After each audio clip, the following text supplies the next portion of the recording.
اعتبار سے سمجھ لو، صرف شارٹ میں کہہ رہا ہوں کہ وقف کا مالک، یہ جملہ سننا، وقف کا مالک صرف اور صرف، بولو زور سے، کون ہے؟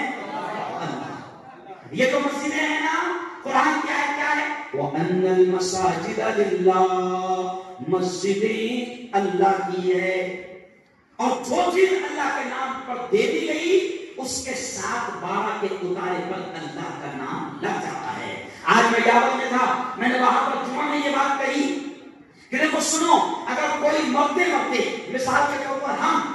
ہم اگر مرتے یہ کہتے ہیں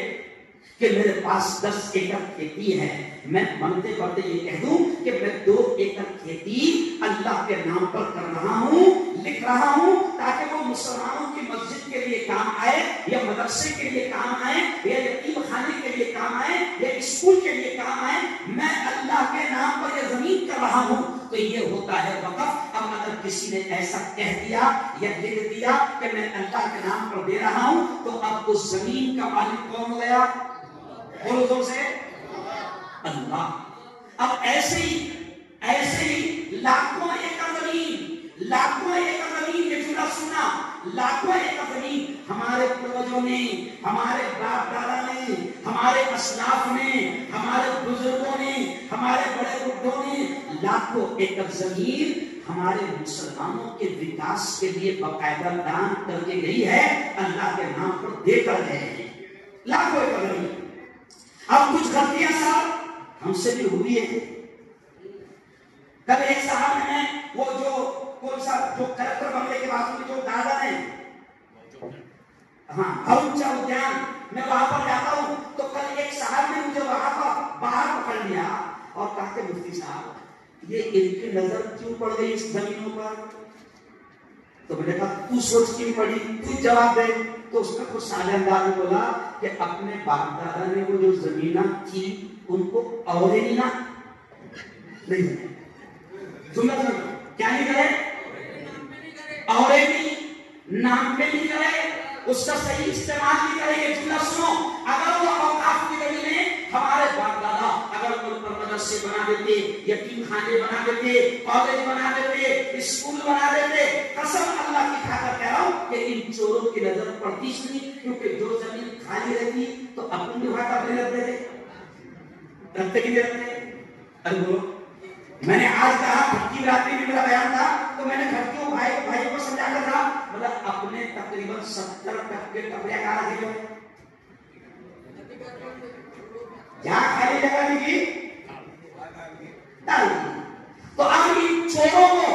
جو خالی زمینیں نظر آئی اور ہماری درگاہوں کی اللہ کے ولیوں کے نام پر جو بزرگوں نے چھوڑا تھا، ہزاروں لاکھوں ایکڑ زمینیں ہیں، مسجدوں کے نام پر ہزاروں لاکھوں ایکڑ زمینیں ہیں، اب ان تمام زمینوں پر ان چوروں کی نظر پڑی اور انہوں نے کیا سوچا، اور مسئلہ کیا ہوا کہ انہوں نے ٹرینیں بیچ دیا، انہوں نے پلیٹ فارم بیچ دیا، انہوں نے ہوائی اڈے بیچ دیا، انہوں نے ساری چیزیں بیچ دیا۔ اب ان کے پاس بیچنے کو کچھ نہیں بچا، تو اب ان کی نظر پڑی ہے مسلمانوں کی اوقاف کی زمینوں۔ لیکن ہم بھی ایک قسم کھاتے ہیں، میری ہر ویڈیو وائرل ہوتی ہے، میں وائرل ہوتی ہے، تو اب یہ ویڈیو جائے گی، ہم بھی ایک قسم کھاتے ہیں کہ مودی جی، بی جے پی والوں، سرکار اور ہم حکومت سے یہ کہتے ہیں کہ ہم اللہ کی زمین کا 1 انچ بھی کسی کے حلق میں جانے نہیں دیں گے۔ بولو میرا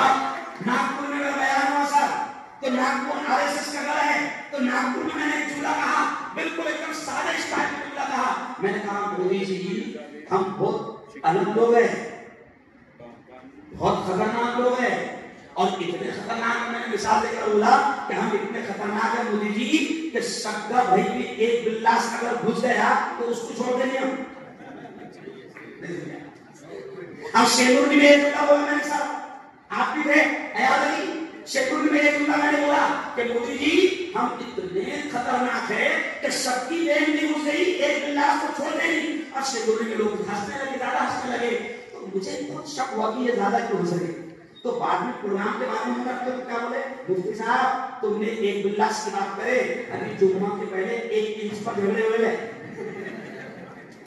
اب پورم پوری ہو گئی، اب بھی ہم کو پور پولیس اسٹیشن سے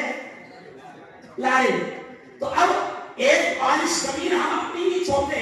مسلمانوں یہ اوقاف کی ضروری ہے. چلا سننا یہ اللہ کی جائیداد ہے, یہ اللہ کی ملکیت ہے, یہ اللہ کی پراپرٹی ہے اور ہمارے وکاس کے لیے ہمارے بزرگوں نے چھوڑا تھا. اب آپ کی اور میری سب کی ذمہ داری ہے. چلا سننا آپ کی اور میری سب کی ذمہ داری ہے کہ ہم اللہ کی جائیداد اور اللہ کی پراپرٹی کی حفاظت کے لیے اگر وقت پڑا تو انشاءاللہ اپنی جانیں قربان کریں گے, لیکن کسی کے حلق میں جانے نہیں رہے. اب آل انڈیا مسلم پرسا بول آپ سے کیا کہہ رہی ہے کہ 2.5-3 مہینے تک